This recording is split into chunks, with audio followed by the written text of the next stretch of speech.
Hi, and welcome back to the Search Podcast. I'm with Mark Thomas from Eames. Mark and I had a good chat actually just before the podcast started, just to catch up on a few bits. We were actually on the Hoxo course together, wasn't we, Mark?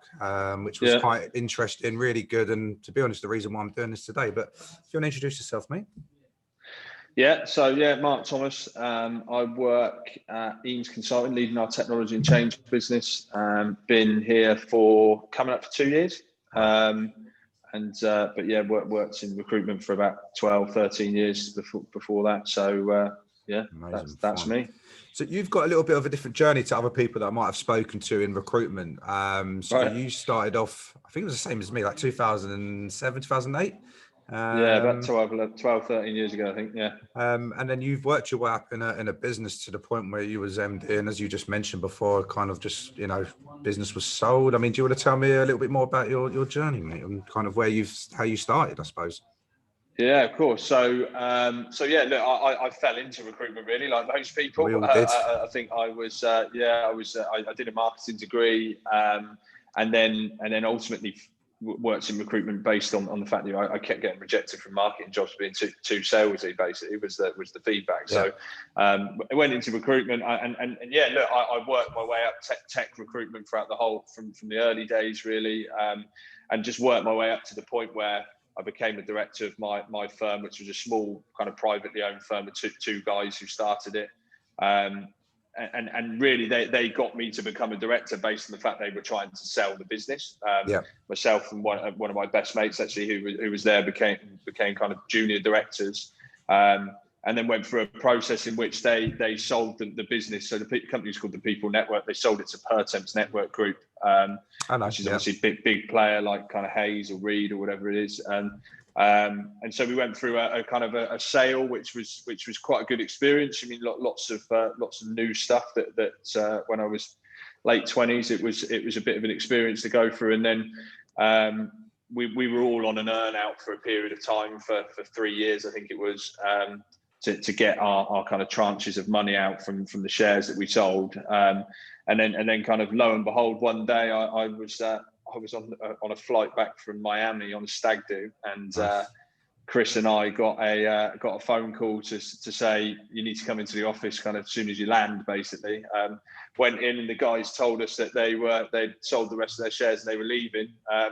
I think that was a Tuesday. They left on the Friday, and then I was flung into the kind of MD role for pretty much the next day. And I haven't actually seen the guy since. Like, I've spoken to him once or twice, but it was thrown in a bit in the deep end. But look, great experience. I did that for a few years, and then ultimately kind of took it really as far as I thought I could really. So I just wanted to try something different. I worked for the same firm for 10 years or however long it was, and then. Yeah. Hence why I joined Eames in January of last year. Something I'm interested to know, did you know that when you started or was working at that firm that was their long-term plan, was to kind of sell up and move on? Was that something you was aware of? No, to be honest, mate. When I started, I mean, I was 23, straight out of university. I didn't have a clue what I was doing in a month's time, let alone in a few years. But yeah, I mean, I guess it was probably in about 3 phases that role. Like the first couple of years was really just learning the ropes, earning as much money as possible, and just kind of having a good time, usual stuff people do in their early 20s, basically. And it took off quite well. Did pretty well on it, and then really the second phase of that was really kind of evolving and becoming a director. That's really probably in year, I don't know, 3 or 4, that I realised that was what they wanted to do. But I have to admit, I never really thought they would. I kind of always thought it was a bit of a pipe dream, but yeah, they obviously did, and they did pretty well out of it. So. Did it change your mindset, knowing that you're working at all at some point, even at that point when you found out that you're working for a business that you could get a payout from at some point? Did that excite you more than being a recruiter with just a standard commission and, OTA? Yeah, it's a good question.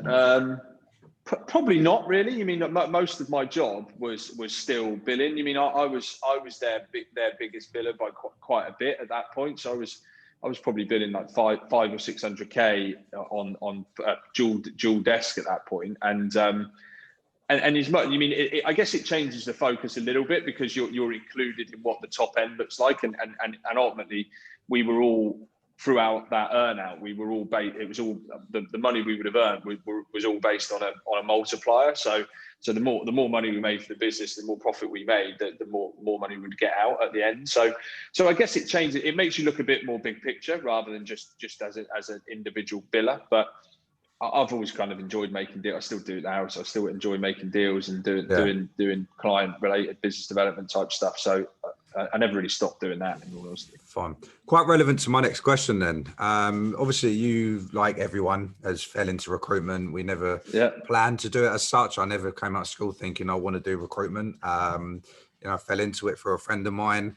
What point did you realize that recruitment was, your long-term sort of plan to stick to with as a career? I spoke to a guy last week, and I think he realized after 15 years or working recruitment 15 years that, recruitment was a career. It wasn't just a job. And, he started to take it a lot more seriously at that point and realize that there's so much more potential. But as you kind of get older as well, you've got to put more, I think probably put more into it because that's your life now. Yeah, it's a good question. I think probably quite early on, in all honesty. Like I've always been like, obviously I worked in recruitment when it was probably a bit different to now, as probably you did yourself. It was really about putting long hours in and kind of hard graft, really. Like I've always said, like I always say to people when they start, like there's no real substitute in recruitment for just kind of, especially in the early days, of really kind of getting your head down and just working hard. And so I'd probably say, quite a bit, maybe 2 or 3 years in, I knew that it was something I was pretty good at, and actually I worked quite hard at it. I've always been a bit of a kind of work hard, play hard type character, so I've always put in a lot of hours. But I reckon maybe within the first 2 or 3 years I probably realised that it was something I'd do for the long term. Yeah, fine. I hope you don't mind me asking you this next question, but something I'm keen to find out. It's not too bad, don't worry. Have you seen, and this is something I talked, because obviously being in rhetoric, I talk to a lot of recruiters about, a lot of seniors, directors, etc. Have you reaped and seen the rewards that you can actually say to someone who's been in recruitment for 1 to 2 years that it is rewarding financially and it's worth it? Yeah, look, I've earned and wasted quite a lot of money in recruitment. It depends which way you look at it, right? Like if I sometimes thought, I've got a wife and a 6-month-old baby now, so if I was earning the same money that I did 5-6 years ago when I was doing, I would spend it in different, as you spend it in different ways, right? But I think for me, the beauty of recruitment for younger people, and generally most people start recruitment in their kind of 20s or something like that, is that there's no real barrier, there's no ceiling, so you can earn the kind of money and get the reward and whatever you want to spend that on, whether it's the kind of big flashy stuff or just houses and more sensible stuff. You can do that at a much younger age than the typical kind of career trajectory would take you. So it might take someone 5 years, 6, 10 years to earn 50 grand a year or 100 grand a year, whatever it might be.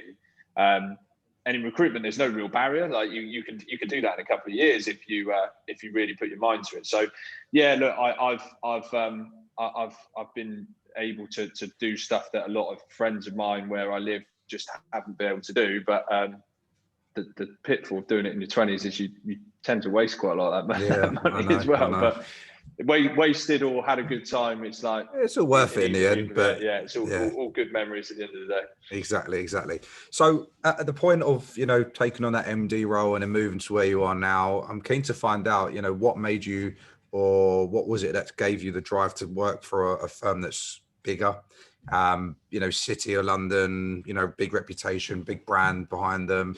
What gave you, how did that come about, I suppose?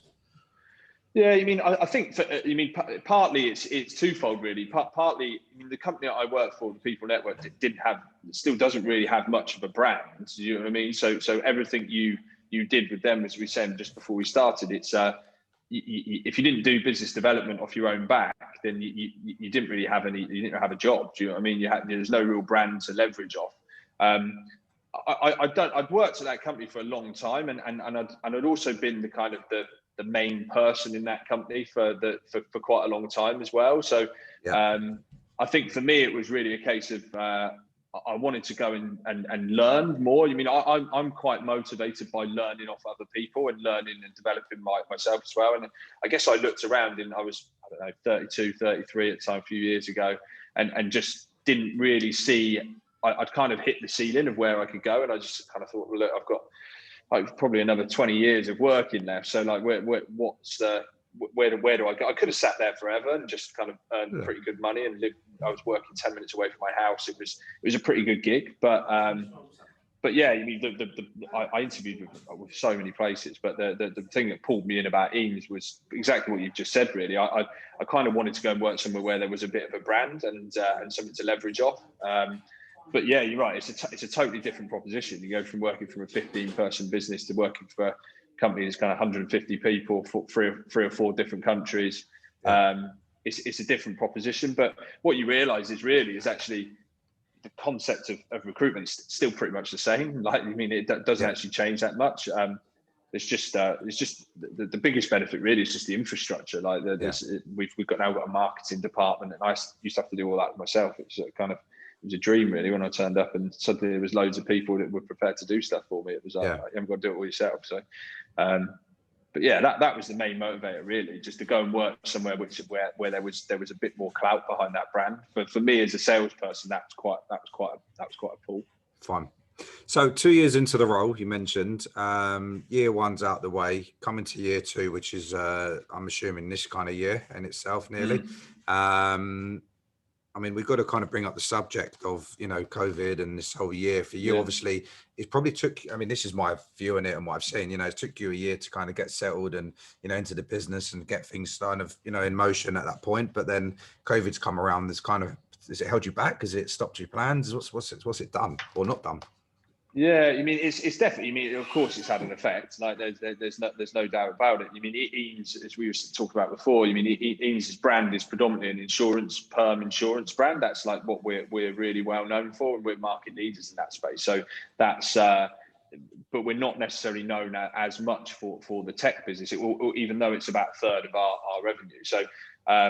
So building that brand is what we're planning. We're kind of aiming to do now. And I mean, COVID's definitely had a slowing down effect, and it's meant that we've kind of done a bit of a restructure. But actually, I can't dare I say it, I kind of see it as a bit of a positive. It's the restructure that we've done recently and just kind of honing that team was something that we needed to do anyway. It's just more highlighted because of what's happened in the last 6 months. So we probably ended up just doing it now, and we've done it maybe in 12, 18 months time. So look, but you mean Eames? I mean, the business is some of the other guys, especially as I mean, we've made a profit every month since COVID. It's some of the guys have just shows kind of how impressive some of those guys in the other more established divisions have fared really. But look, it's definitely affected the business, but it's not. Fortunately, it's not affected it so much that we aren't still moving forward. It's just kind of changed direction slightly.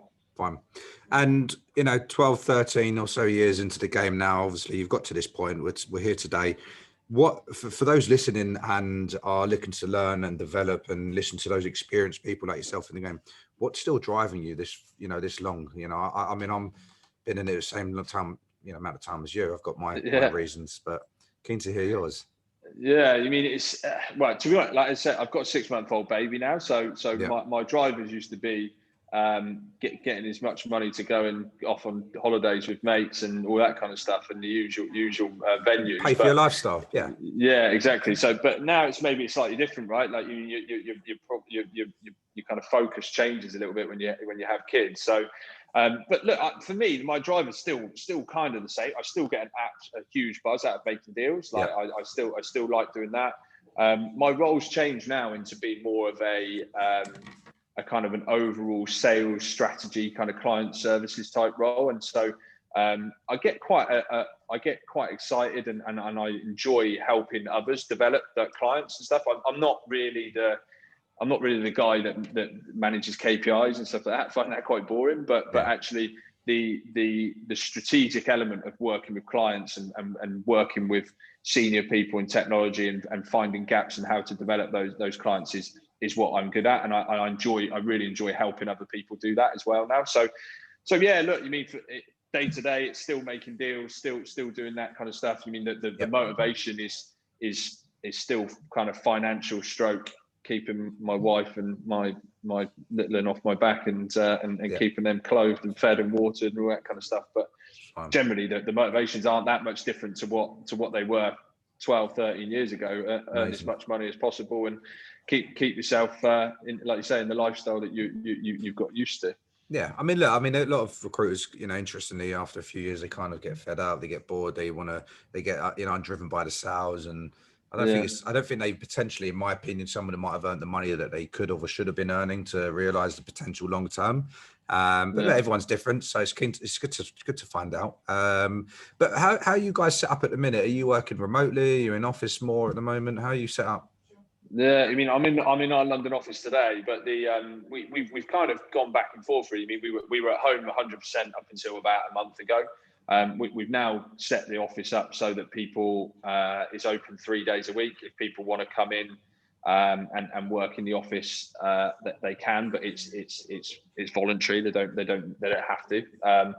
I think our plan after, like, post-COVID, whenever that might be, is to have that kind of model. So people be kind of a bit of a 50-50 split. So people be in the office 2-3 days a week, and then have the opportunity to work from home the other couple of days. Before this, we were pretty much exclusively in the office, like 5 days a week, like most people.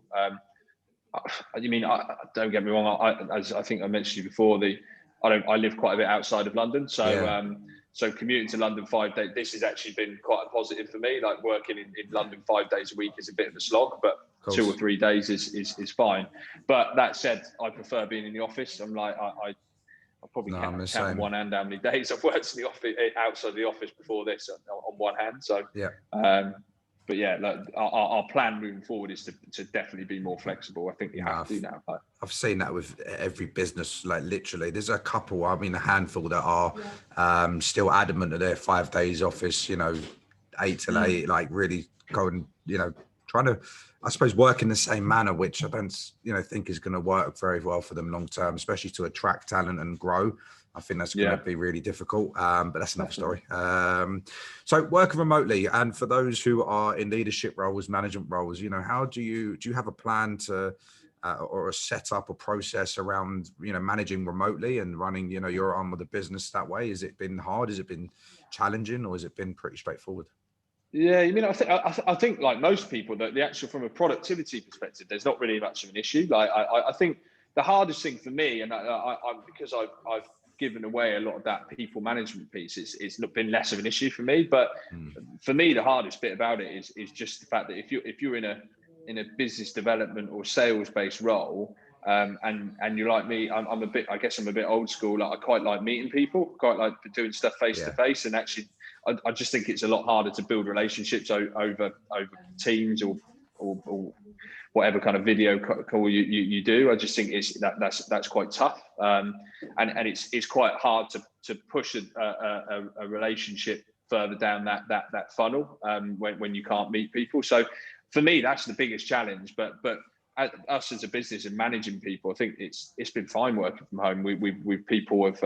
People have held up to it quite well. I think the biggest challenge is just in recruitment, people, it's just trusting your staff, isn't it? It's just making sure I think there's a perception before, or when I was definitely at my old company in the early days, that you weren't tied to your desk. It's like, kind of, what were you doing, kind of thing. It was almost a bit more authoritarian. But I think now we've just got to the point where, look, you need to trust your people, and if you don't trust them, they probably shouldn't be working with you anyway. So just kind of back people. But we've just started managing people a lot more on ultimately delivery and results. So if people want to go and play golf or go do whatever they want to do on a Friday afternoon, that's fine, as long as you kind of put the hours in elsewhere and deliver what you need to deliver. Like, we've kind of moved to that model, and I think that's where we'll go in the future. So for those also, again, tuned in, what's the plans for you and your team moving forward? For any recruiters listening that are potentially even looking or open to opportunities, what do you need? What's going to help you, I suppose, progress in your team and push things forward for you? Yeah. So look, I think for us, it's Eames as a business are continuing to grow. As I say, we've done really well over COVID. So I think we're in a really good position to use that platform to grow when things start picking up, which they are now. Look, we're definitely adding to our technology team. We want to add people who are business developers and people who want to do kind of 360 type roles in tech. I mean, ultimately, the plan longer term is to continue to build our brand and build that Eames technology brand and start to move that away from what is the kind of the insurance business that we've been known for, and start to carve out our own reputation in that space. Naturally, we still do a lot in that insurtech and fintech space. That's will always be our kind of legacy. But yeah, it's for us, it's over the next kind of 6-12 months or so, it's really about growth, continuing to grow. Like we don't really want COVID to hold us back from that. We've got a really good kind of platform now to develop that consultant base. We've got some great people already, and I think it's really just a case of finding good people that want to be part of that journey. I'd almost class the Eames technology piece it's almost like a mini startup in a bigger business. So we need people who are excited by that ultimately. Like that's why I joined. It's like, why would you not want to come and you've almost got the best of both worlds. Like, do you know what I mean? You've got the beauty of having the financial backing of a bigger group, but with the ability to be kind of fairly entrepreneurial and commercial and get involved in that in not just what you're doing, but how it's done and have an input. Yeah, I feel like there's a lot of recruiters that don't see the benefit of, you've got a good brand, you've got a good business infrastructure set up, you've got good people around you. There's a reason why you've gone there to start it and do it. That's enough. The first important thing for me. But the other side of it is that you've got a huge kind of database of a reputation and recruitment consultants there that can help with such an easy introduction to new businesses and develop that. And or you've got the option of going to a firm that's got literally absolutely nothing, no presence, no database, no contacts, no recruiters that can help you. Like there's so much difference there. And I feel like, obviously I come from a rec-to-rec background. Working for a business like yours, it's basically on a plate, and it's like, come and help us build this and, have a bit more, just have a bit more fun with it as well. Yeah, I mean, it's like I said, that it was chalk and cheese. The two companies that I worked for. I mean, the last company, it's great business. Don't get me wrong, and actually, I learned loads by doing it. Like I say, I had to win all my own clients. I don't think I ever was given a client in 10 years. So you had to work that out. And it's not to say it's easier with a brand. It's just different. Like you have to. It is easier to win clients, of course it is, and to have that reputation, but you also have to be a lot more aware of what you do as part of the brand. Like there's a lot of other people that are reliant on that brand, so you can't mess it up. So it's just different challenges. But look, I mean, when I came, they told me that we've got kind of 120 clients or something like that have actually paid us money in that, like as in proper clients, not just people that you kind of have done one deal with or something like that, but people actually continuously paying us fees.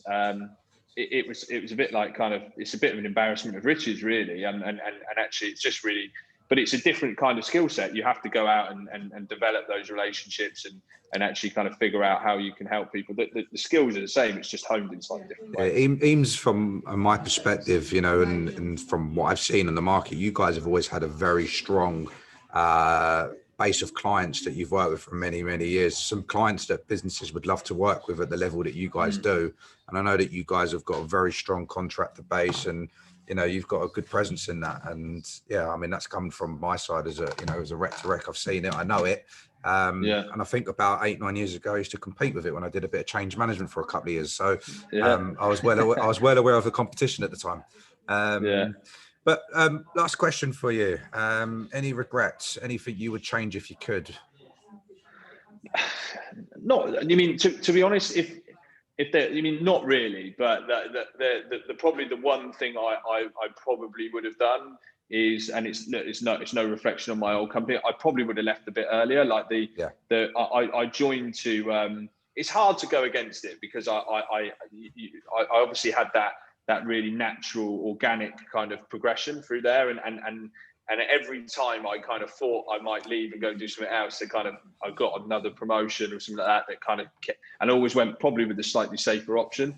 And look, it got me to where I am now, so I can't really begrudge it too much. But I'd have quite liked to have maybe when I was in my 20s and I didn't have quite so many responsibilities, it'd probably been quite fun to work in London and do that piece maybe 6 or 7 years before I did.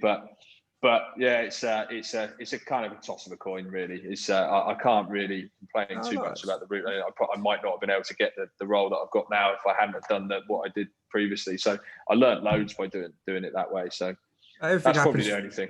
Everything happens for a reason, but at the end of the day, there are some people that are in businesses and they kind of just comfortable, and they just don't have, they don't realize what else is on the other, is the grass greener? Is there anything else there for them? But for you, it seems to have worked out really well, mate, regardless. Yeah, it's been okay.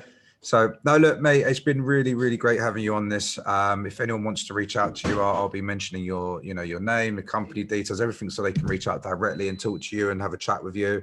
If there's any questions that anyone has on the business, then let me know. I'm happy to help out. But otherwise, Mark, I'll let you crack on. I really appreciate your time. I know you're busy, and I'm sure we'll be in touch soon. Thanks, mate. Cheers. Lovely to have you. Thanks so much.